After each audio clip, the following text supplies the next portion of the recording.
Upcoming episodes on the Flying Monkey podcast. Country music artist Grant Malloy Smith. Three-time Grammy Award winner Ricky Cage. Actor-musician, the one and only Chris Mulkey. Father's rights advocate Robert Garza.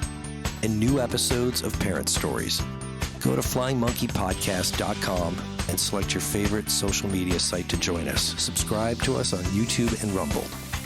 And don't forget to check out our sponsors, Open Darkness and Stop the Abuse. You can find more information at www.hopeanddarkness.info, a common sense solution to parental alienation. Let us help you get your kids back. And www.stoptheabuse.info. It's time for change. Together, we can stop the abuse.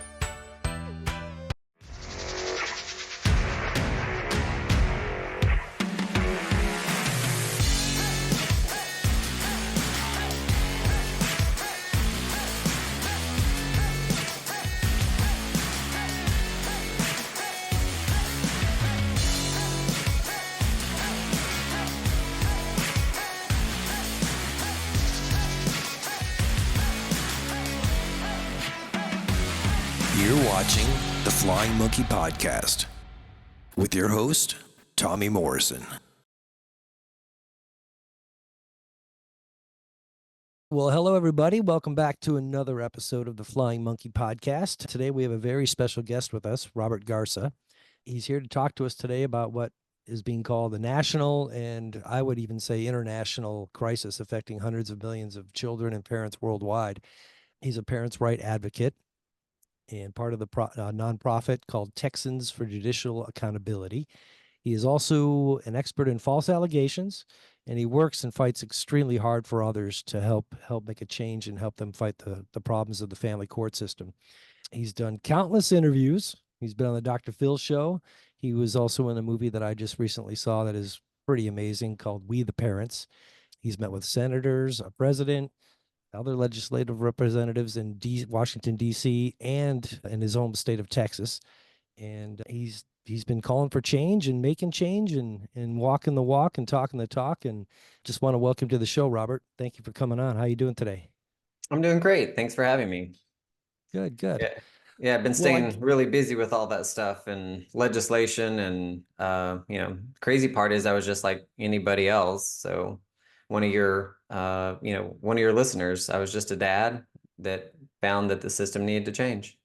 Yeah. Well, God bless you for doing it. Cause a lot of parents, as you well know, when you go through this, it's debilitating. It almost freezes you and you can't necessarily function. So it's really great that you're actually out there doing what you're doing. And so I guess with every story, we need to kind of start at the beginning. Briefly tell us, what you went through and how that all caused you to be where you are today doing the advocacy work that you're doing. Yeah. So my journey started 14 years ago. My children were 1 and 3 at the time, got divorced. The divorce was fine, no big deal. But then as soon as we got divorced, then couldn't go back after assets in the marriage. Then here came the false allegations, and it was just on from there. Went through 43 plus false allegations, never arrested, convicted. They were all done by proxy. My ex never did it directly. She always did it through a mandatory reporter. And then once they reported it to CPS, then she went and got a protective order, restraining order based on that. And it took a long time to figure out what game she did. But after we found out, I didn't want to come public with it because it was such an evil, deceitful plan that she was doing, and there was no way to stop it. And so I thought about it, and then I came out with my time taken, time back bill that actually stopped that behavior for anybody wanted to come after anyone else that way. So yeah, it's definitely cruel behavior. Sometimes I'm not even quite sure if it's the other parent that comes up with the idea. I think they're kind of coerced or told to by their lawyers that you need to do this, which is pretty, in my opinion, I'd call it criminal, on their part. But yeah, tell us about that, the time taken back law that you got passed in Texas. And yeah. what? So I ended up spending about $700,000 in family court just being able to be a father to my kids. And I was like, there has to be something to fix this. This is way too bad. And the crazy part is she spent over $1 million trying to take him from me. And at the end of 14 years, 15 years of doing this, if people don't like what they have, they can refile, and here you go again because of family court. It's not like a regular court. In if someone rear ends you in a car, you can sue them once. That's it. Family court, you can keep resuing over and over and over. It's crazy. So I started the time taken, time back bill after we got out of family court, and I went to my state senator. Well, I don't know if you want the long version or the short version, but we'll go the short, kind of shortish, longish version. And so ended up being with Eric Carroll and doing a bunch of stuff with him and going to all these senators and in all these different states and talking to them during COVID. Trips to Washington were like $25. Like it was the cheapest place. Like it was the cheapest airfare that I've ever seen. And so Eric and I during COVID took advantage of it, went to the capitals, and then we got to actually sit down and talk with these people because they weren't that busy. And so after about 40 something states, we were like, we're not really getting, it doesn't seem like we're getting a lot of traction here. And so we came out with a documentary called I Stand with John, and that got over 2 million views, and it's on YouTube if you want to watch it. It's about a dad that went through family court and ended up losing his life trying to be a father to his kids. And he went through false allegations. I think it was about 2 silver bullets as he went through. And so after that, we're like, okay, the best way to do this is through documentaries because we already did the whole hitting the road grassroots thing. And I started legislation and I was trying to figure out that. And so went to Ted Cruz, President Trump, tried to figure out like how to get this. And, everyone that I talked to like way high up was like, well, this is a great bill that you're talking about doing, but we can't change legislation. You have to go to your state senator or your House rep. So I was like, so I had to come all the way back down to my state senator and House rep, talk to them. And it wasn't that easy. Don't get me wrong. I mean, I was very persistent, not only with my state senator, but I learned from going and talking to these other senators and House reps in other states. If I wanted to meet with someone and they didn't want to meet with me, I know that they had to come to work by 8:39. You can go into the state office and sit by their door and wait for them to come by. And while you're waiting, there's other ones that pass by. So you can stay busy talking to them while you're doing it. Anyway, so went to my state senator, Angela Paxton, and told her about my bill. And she loved it. And, I told her that a family court, when they're infringing, well, they're not even infringing on it. They're literally taking away your parental right on a precaution, and they're violating your Fifth Amendment right for due process and your 14th Amendment right for care, custody, and control. And when after they give the child back and it's been investigated, they're not giving people the time back automatically. In my case, this happened 43 times and they never gave the time back. They always gave the children back once it was ruled out, but that was months of supervised visits until they could rule it out and then to get back into court. And of course, opposing counsel was busy and all that stuff. So when I did this, she thought that was an amazing bill. And I told her that it also frees up resources. So CPS had to investigate my case 43 times, and it could have been going to children really being hurt. Yeah. And so my bill, my time taken, time back bill, takes the incentivization out of making the false allegation by returning the time when you return the child. And in doing so, it disincentivizes the reason for even making a false allegation. So if somebody hijacks your Christmas on a false allegation, when that allegation gets rolled out and they give the child back, they're going to get 2 Christmases in a row or 2 spring breaks in a row or whatever it is. And That's great. so then nobody's going to jail. It's a very pretty bill. And it gives those resources back to CPS, back to the district attorney's office, because they were, even investigating because of the egregiousness of the allegation. And it also unstops the family court. Now, I could have done it retroed, and I would have got about 3 to 3.5 years of my Wow. missed visitation back. But I didn't do that because it wasn't about me at that point. My kids were already, older, they're teenagers. It was about stopping everyone coming, anyone doing it behind me. And it was also about unstopping the court system because had I retroed it, everyone would have ran to court to get that time back. And it would have done just the opposite of what I was trying to do. It would have been a madhouse, that's for sure. Well, that's amazing though. That's great. Now, is there another bill or law that you were working on as well? Yeah, Like there to is. So here we went again. So after I get this bill passed, the governor signs off on it on Father's Day day, and it goes into effect September 1st, 2023. okay. Here we went again. I thought, okay, I'm done with this.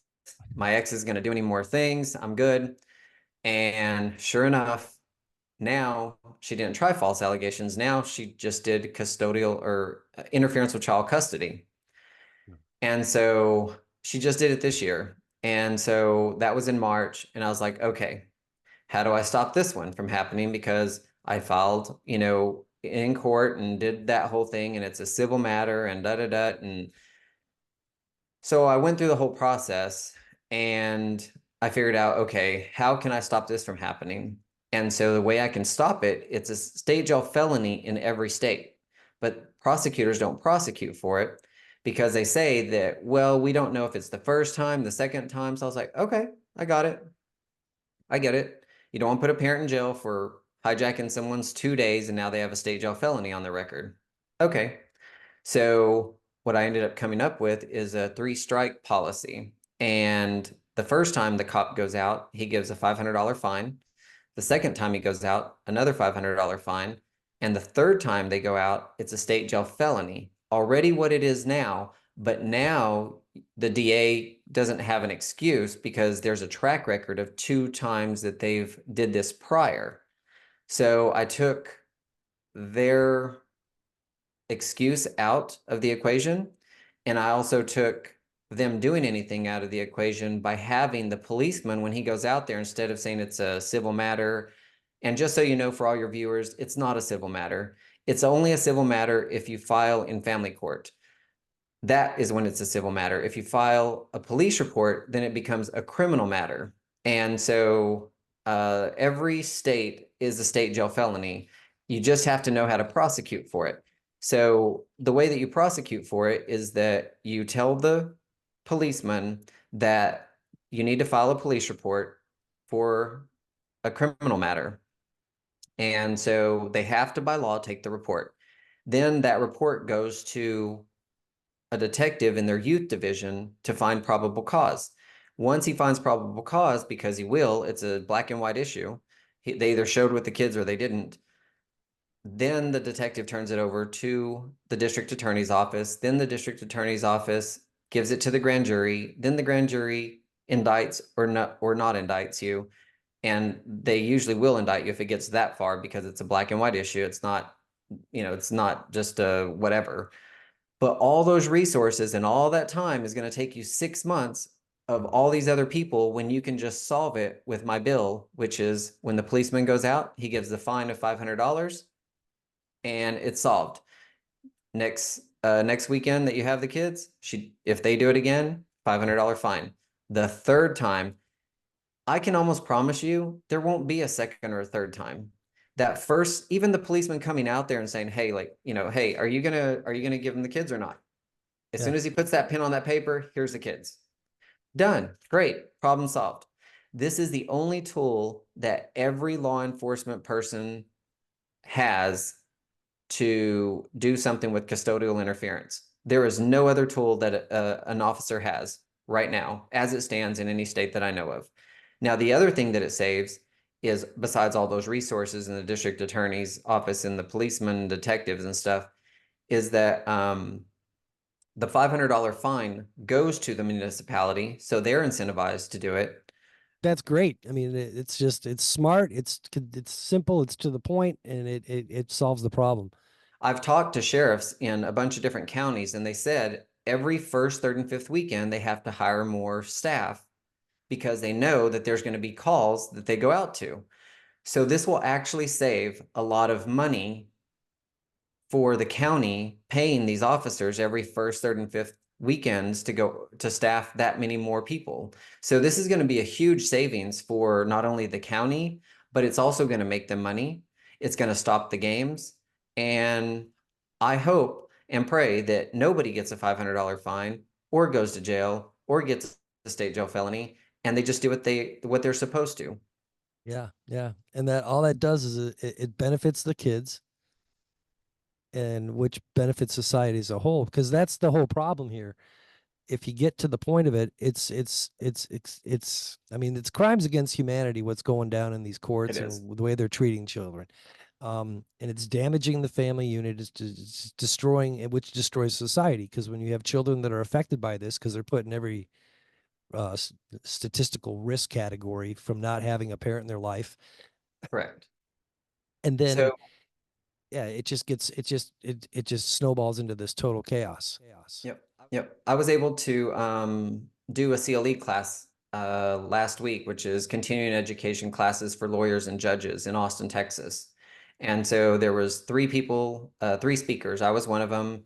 Ashish was another one. He's a lawyer for parental alienation, against parental alienation, and Dr. William Barnett. And so those two professionals are amazing at what they do. And Barnett's getting parental alienation in the DSM. The problem is there's only maybe 1% of all of us that could afford to go through a custody battle with all these professionals and diagnosis and then the time that it takes to go through that. You're looking at months and months, if not years, to go through that whole thing to get someone,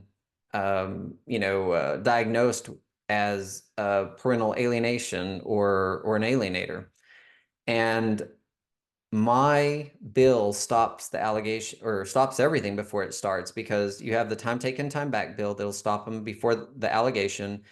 But if they're going to, or if they're not going to go that route and they just hijack the kid, with interference with child custody, most parents, to alienate someone, has to take the kid away from the other parent for about 30 days. With the three strike policy, it will make sure that you have constant contact with your child, and you don't have to go to court to sort it out or anything else. It gets sorted out on that $500 fine. And if they're going to play games, you have first, third, and fifth weekend. $500 fine the first, $500 fine the second or the third weekend. And then by the fifth weekend, if they don't straighten up, so you have less than 30 days to clear this up with my new bill. But anybody can do it in their state. So if you're watching this, you can contact me on Facebook or through you, and you can give them my bill, and they just take it to their state senator and House rep and say, look, here's what they have in Texas. I would like it in our state. And it's literally 4 lines of code, probably 15 words, and it will make this bill go in their state. Are you a victim of parental alienation? HopeInDarkness.me introduces a House on Fire Academy, the only online training program to help you rescue your kids. Become certified in the application of science-based court rescue skills. The program includes classes, courts rehearsals, proficiency reviews, inarguable evidence collection, motion development proficiency tests, and certificates. Sign up today and start the journey to getting your kids back. Yeah, you're right. It does. It'll stop that, a lot of that alienating behavior, and the time they need in order to do it. I mean, it's so damaging to these kids, where they're forced to reject a parent that they love and that they're attached to, and then to have that just taken away from them, and they're forced to have to say things and do things and act a certain way, otherwise they're punished for it. It's the worst abuse you can do to a child. It truly is, because it hurts them a lot more than just being hit or some other situation. Oh, It's the worst. psychological abuse is worse than physical abuse on Yeah. a whole nother level. It's lasting effects that the child will carry their whole life, and it'll probably run, those effects will probably run in their next generation also. Yeah. Well, it also causes health issues. The stress Yep. levels that they're under, I mean, cause all kinds of illnesses. Stress kills us. So it's horrible they're doing this. So back to the subject of the false allegations. I mean, you had 43 allegations. That's just insane. And you think they would have caught on by then to say this is, third or fourth time, okay, this is enough.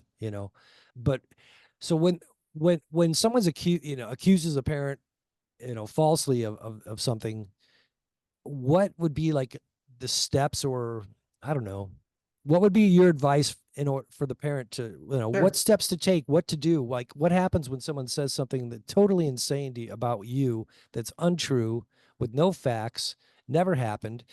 What, and a parent's freaking out, what should they do? So the biggest thing that I found that works, and I wish I would have found this out, it took over $100,000 to figure this out after so many allegations and stuff. Literally, you have to walk into court and have your attorney say, look, judge, this guy's been married to this woman for 6 years. There's never been any police involvement, never any CPS involvement.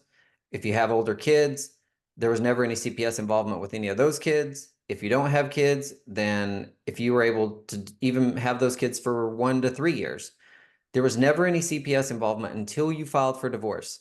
Now, all of a sudden, you're a molester, you're a monster, you're an abuser, you're all these things.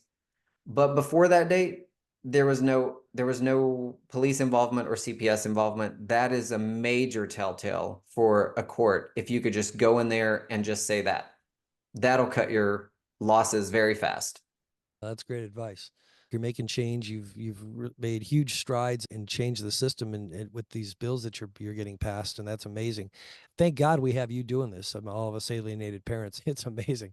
But what can we all do, or what would you say how we could all unite, or what can other parents do to help make change all around, all over the country or all over the world? Because there's people that we talk to from Australia and the UK and Central America, South America, Mexico, Canada. I mean, all over the place this is happening. It is. It's a global pandemic. This whole thing it's a virus that I don't think anyone expected, and it's more rampant than anybody would even think about. If you haven't seen We the Parents on YouTube, watch that also. You'll see what I'm talking about. There's even a lawyer that goes in there to help parents get their kids, and he can't even get his own. It's so bad and so rampant. I have people reaching out to me from Australia, Canada, um, all over the world wanting me to come help them change their laws. And I'm more than happy to, but I'm just one person. Exactly. Yeah. So they need to kind of do the same thing you're doing. They can contact you and get the information on these bills, and then they Yep. can take it to their own, like you'd mentioned earlier, they can take it to their representatives and have other parents in their areas do the same thing too. And I think that would be a phenomenal thing to see happen. Yes. So the viewers, if anyone wants to get involved, like I said, they can contact me or you, get a copy of the bills and take it to their House rep and their senators. I was just a father, just like you all. I had a regular 9 to 5 job. There wasn't anything special about me. I just got tired of having my kids jerk back and forth, and it was affecting them. And so I had to come up with a solution to fix these things. I'm just surprised that nobody had done it before. I mean, it's to me, it's almost like you can just see it. You can just see the solutions once it happens. And I guess maybe that's why I had to have it happen to me to figure it out, I guess. There's another bill that we have coming out, and hopefully this will pass, but it's a new start at equality here in Texas. It's going to be very simple. It's going to be you have to be fit, willing, and able, and live within about 25 miles of your child's school. And hopefully we'll get a new start at equality where children have both parents in their life the same. When I was talking to these lawyers and judges, I had told them, the judges and lawyers, I was like, look, y'all are playing all these games and in family court, but there's repercussions for it that y'all don't really even see, and it's hurting our youth. I was like, anytime I was like, if you look at statistics, if visitation with either parent falls below 40%, then it puts the child at risk for alcoholism, teen pregnancy, high school dropout, incarceration. Standard possession is about 29 to 31%. That means our courts have been sentencing our children to being at risk for the last 50 years. And that's why we're seeing the problems that we're seeing now with mental Exactly. health, with everything else. They just like looked at me like, whoa. They didn't think of it that way. 85% of the incarcerated population right now, you've heard the statistic that 85% of them comes from fatherless homes. But what they don't say is that 85% of them comes from only mother homes. It's crazy. You say it one way and you're like, oh yeah, those are bad statistics. But then you say it another way, which is the same statistic, but they only came from only mother homes. And that will make somebody mad. And it should. You should be Yeah. infuriated by it. We shouldn't have these statistics. It should have been equality to start with when you get a divorce. If there is no history of violence or abuse, then it should be equality. The child should have both parents in their life the same. Yeah. Well, it initially started, I believe, from a different society that we don't have anymore. Or we do in some places where people pretty much stayed married. It was very rare to get a divorce. And so those occasions were sometimes due to the violence or fighting or alcoholism and stuff like that. So that was real back then.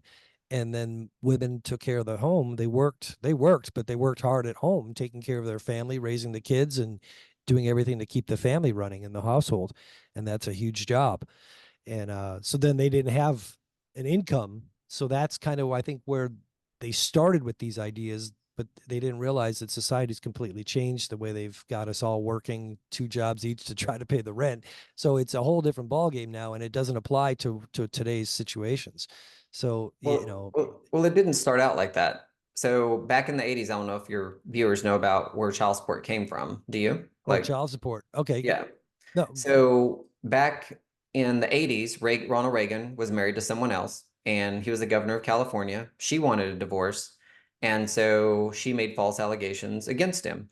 So he thought he was going to fix this because every time she went, anyone back then would go to go to family court or not a lawyer, go to a judge and say, hey, I want a divorce. He's like, hey, you said better for worse. You stick with it.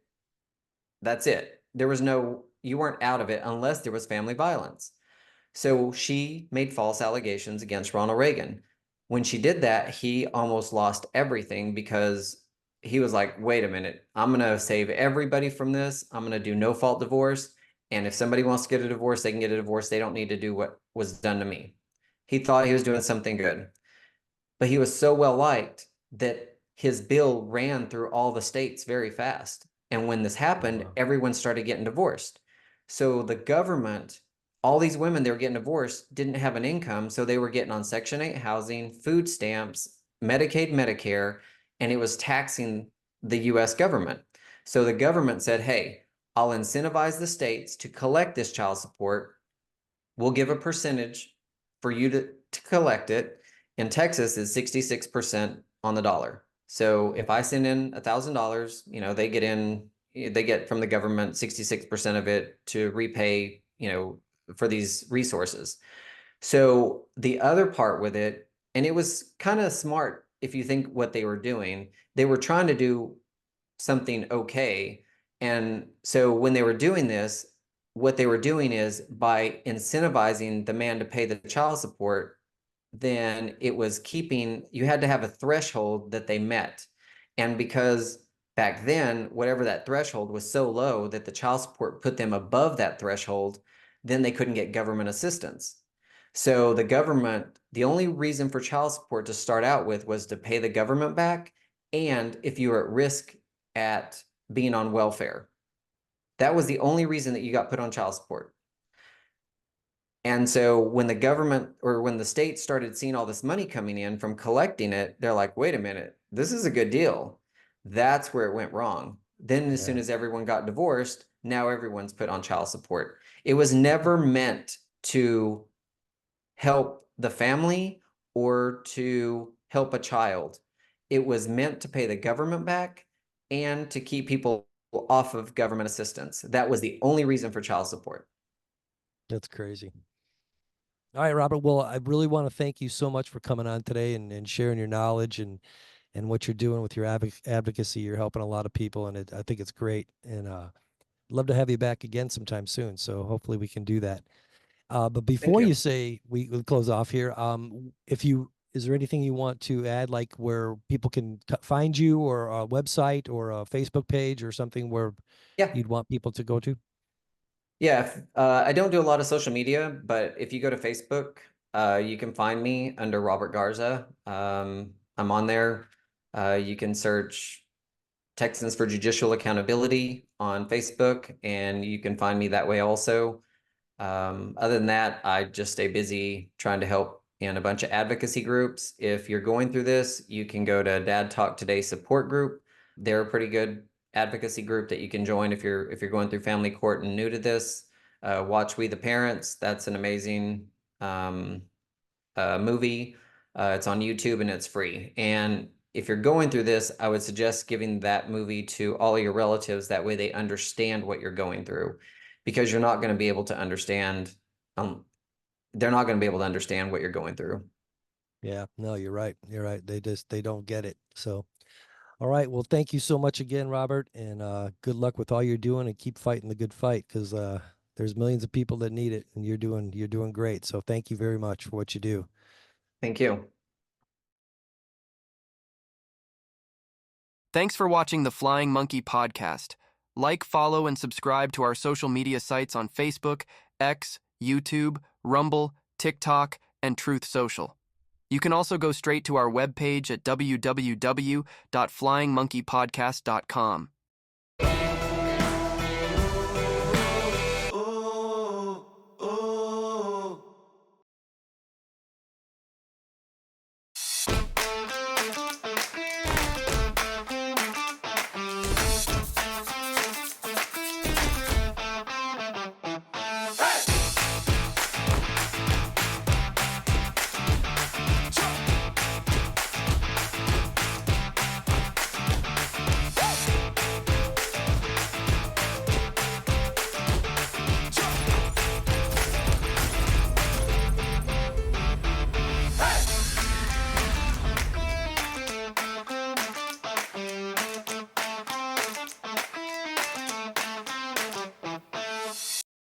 Have you been victimized by family court?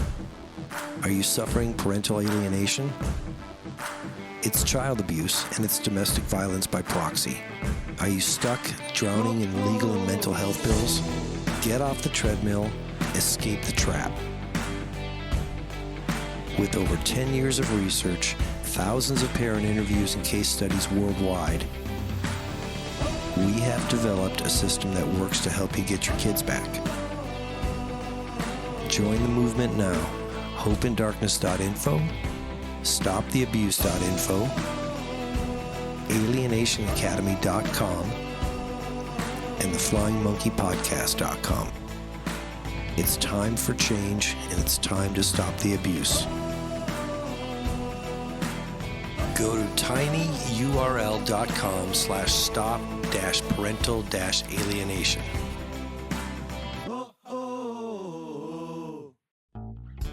Winter, spring, summer, or fall, too hot or too cold, give us a call.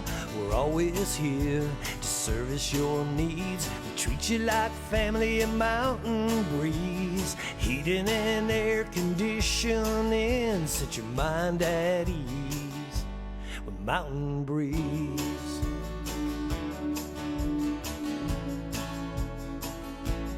Mountain Breeze, heating and air